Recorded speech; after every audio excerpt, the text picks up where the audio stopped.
देखिए, जनता से हमारा अपील है कि आप सिर्फ काम करने वालों को वोट दें। जनता ने चुन करके राज्य में सरकार बना दी, तो आप निश्चिंत मान लीजिए कि यहाँ पर आपको जीरो टॉलरेंस मिलेगा।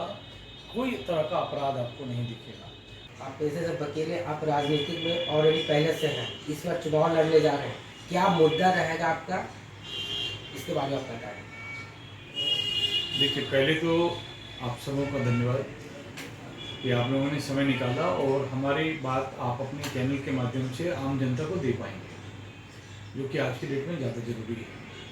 पेशे से वकील हैं, इसका एक एडवांटेज है कि सब गरीबों के लिए हम निःशुल्क में वकील हैं पूरे राज्य भर के, और किसी का भी जो केस है वो हमको फ्री में उनको रखते हैं। इसके लिए हमारी पूरी टीम है, और पटना में जहाँ बैठे हैं ये स्थल है हमारा कार्यालय। राजनीति में यदि आप अच्छा कार्य करें तो आप राजनीति में आते हैं या आपको बुलाया जाता है। हम भारतीय पार्टी लोकतांत्रिक के राष्ट्रीय अध्यक्ष हैं, है ना, और वकालत में होने के कारण हम कानून का राज स्थापित करने में लगे। अच्छे लोगों को राजनीति में आना चाहिए और अच्छे लोगों को चुनाव में होना चाहिए, लेकिन चुनावी व्यवस्था ऐसी है जिसमें कि आप हमेशा सोचते हैं कि हमें करोड़ों रुपया नहीं है तो हम चुनाव नहीं लड़ सकते। पहले ज़माने में सेवा और समाधान की राजनीति होती थी और साइकिल चलाने वाले लोग भी लोकसभा पहुंच जाते थे। वही सेवा और समाधान की राजनीति बीपीएल पार्टी की है। इसलिए आमतौर पे बीपीएल पार्टी के कार्यकर्ताओं को रोड ब्लॉक करते हुए नहीं देखेंगे, रोड पे दंगे करते नहीं देखेंगे। कार्यालय और न्यायालय में हम लोग आरटीआई और पीआईएल के माध्यम से काम करते हैं और इसके लिए संगठन मजबूत है। आगामी लोकसभा चुनाव में एनडीए और इंडी अलायंस, ये दो मेजर पार्टी है और गठबंधन है जो कि चुनाव लड़ेगी। नवोदित पार्टियां जो हैं, इसमें भारतीय पार्टी लोकतांत्रिक जो है, इसी में एक क्षमता है कि ये 40 सीट पे चुनाव में कैंडिडेट दे सकती है। आने वाले समय में हम लोग कैंडिडेट देंगे भी, और जिस जगह में कैंडिडेट देंगे उसके अलावा भी 40 लोकसभा क्षेत्र में हम लोग जो मतदाता हैं उनके लिए अवेयरनेस प्रोग्राम चला रहे हैं कि आप मतदान किसे करें। आमतौर पे क्या होता है कि एक वेब चलता है कि कौन जीत रहा है, जीतने वाले को वोट करो। भले जीतने वाला जो है, ठीक, जमुई का नहीं होकर के दिल्ली का हो और वो जमुई से वो सांसद बन रहे हों, और जमुई में 1 महीना भी रहने की उनकी दिक्कतें हैं कि वे महीना भर भी जमुई में नहीं रह सकते हैं। तो हम लोग लोकल जो है उसके लिए वोकल होने की आवश्यकता है। हम लोग अवेयरनेस दे रहे हैं कि काम के आधार पे वोट करें, और हमारी पार्टी जो है ये अवेयरनेस में लगी हुई है। तो आगामी लोकसभा चुनाव में हमारे पास डुअल रिस्पॉन्सिबिलिटी है। जहां हमारे कैंडिडेट होंगे वहां तो प्रचार होगा ही, जहां हमारे कैंडिडेट ना भी हैं वहां हम लोग सभी तरह से प्रचार में रहेंगे।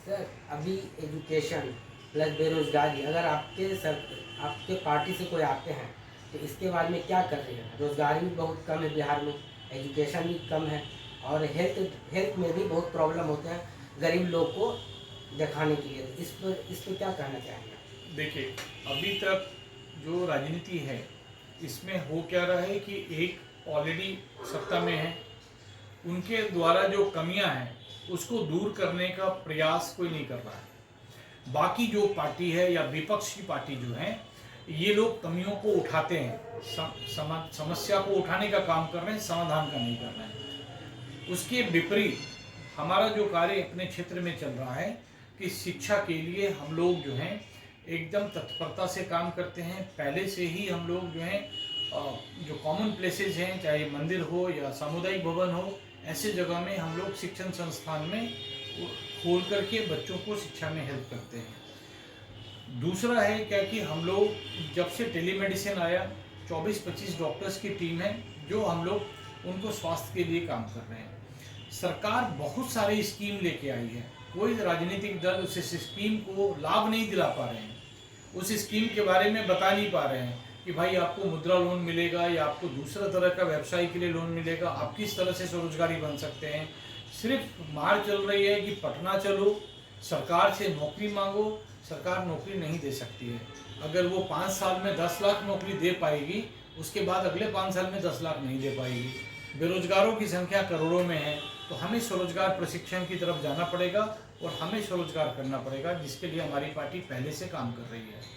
और कानून का काम तो आप जान ही रहे हैं कि हम लोग पहले से लोगों को हेल्प कर रहे हैं। तो हम लोगों के साथ में प्लस पॉइंट ये है कि हम लोग इंतजार नहीं कर रहे हैं कि आप हमें पक्ष में जिताएं तब हम काम करेंगे। बीपीएल पार्टी के जो नेता हैं वो पहले से ही अपने क्षेत्र में काम कर रहे हैं और आने वाले समय में बहुत साइलेंट वोटर हमारे हैं। पिछले विधानसभा में भी वोट किया था और आगे आने वाले लोकसभा और विधानसभा में भी वोट करेंगे। महंगाई अभी चरम सीमा पे, पब्लिक लोग कह रहे हैं कि महंगाई बहुत है। अगर आपके सरकार आते हैं तो क्या महंगाई कंट्रोल कर पाएगा? देखिए, महंगाई जो है यूनिवर्सल फिनोमेना है। सरकार इंडेक्स कम कर लेती है, बता देती है कि महंगाई कम हो गई, लेकिन आमतौर पे आपको दलहन का काम और ये सारा जो दाम है जो सरकार के कंट्रोल में वो कम हो भी जाता है, लेकिन स्थानीय बाजार में बेतहाशा आपको महंगाई मिलेगी। महंगाई कंट्रोल करने के लिए आपको एक मॉडल अपनाना पड़ेगा, उसका नाम है ग्राम बाजार।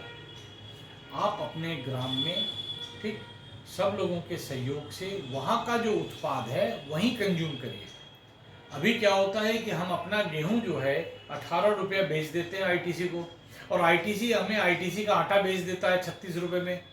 ठीक, ये विनिमय का जो कंडीशन है ये बदल जाएगा, जबकि उसमें बुलेटिन मिला के जहरीला भी बना देता है आटा को।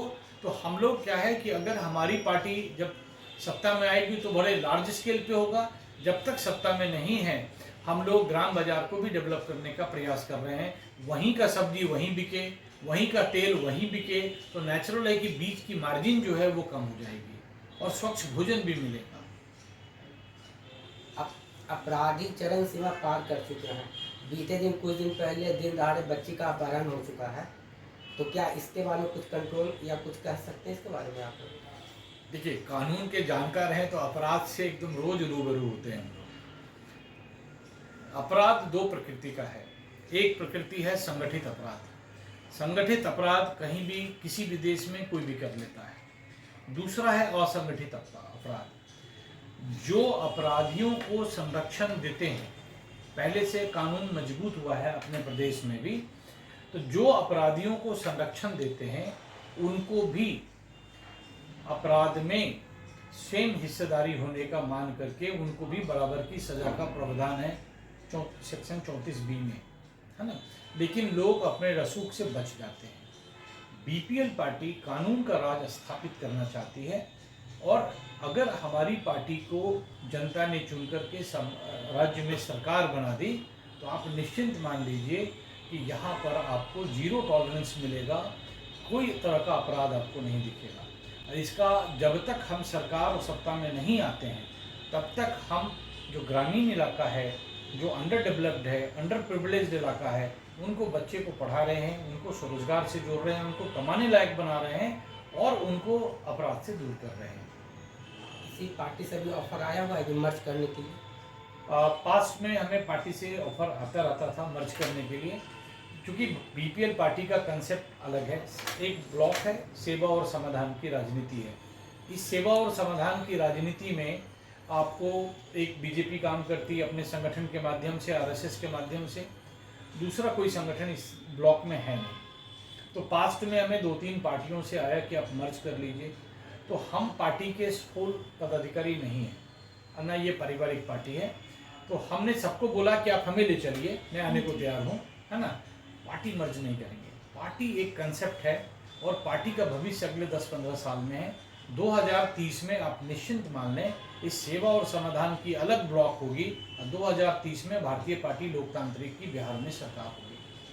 अगर बीजेपी अगर ऑफर करते हैं आपको अपने साथ मर्ज करने के लिए, तो क्या आप ऑफर उनको कीजिएगा कि आपको किस टाइप का स्कीम रखिएगा उनके सामने? देखिए, बीजेपी देश में एक अच्छी पार्टी है, इसमें कहीं को दो मत नहीं है, कार्य भी कर रही है। इसी कारण से कई पार्टियां उनके साथ भी है और नीतीश जी भी चले गए। हम लोग पार्टी को मर्ज नहीं करेंगे, इसलिए मर्ज नहीं करेंगे, ना उनके साथ टाई अप में, क्योंकि समाज में दो धरे हैं। एक धरा है जो बीजेपी के पक्ष में है, दूसरा धरा है जो बीजेपी के पक्ष में नहीं है।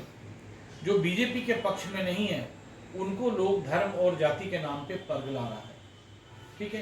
तो हम उस धरे की राजनीति नेतृत्व करना चाहते हैं। अगर हम बीजेपी में शामिल हो जाएंगे तो हमें दूसरा धरा अलग नहीं मानेगा। इसलिए बीपीएल पार्टी आज भी बीजेपी के साथ नहीं है, आगामी वर्षों में भी बीजेपी के साथ नहीं होगी। हम देश के बाकी लोगों को जो है राष्ट्रीयता से जोड़ेंगे, राष्ट्रवाद से जोड़ रहे हैं। देखिए, जनता से हमारा अपील है कि आप सिर्फ काम करने वालों को वोट दें, जो काम कर रहे हैं उनको वोट दीजिए। आप इस चिंता को दूर हो जाइए कि देश में सरकार किसकी बनेगी, हंग पार्लियामेंट होगा, ये आपका विषय नहीं है, क्योंकि इसको बहुत मास स्केल पे लोगों ने सजा करके आपको बरगलाया है। तो अब और बरगलाइए नहीं, अपने भविष्य के लिए, अपने बच्चों की भविष्य के लिए उनको वोट करिए। ठीक है। मैं एडवोकेट सुनील कुमार हूँ, भारतीय पार्टी लोकतांत्रिक का राष्ट्रीय अध्यक्ष हूँ। धन्यवाद।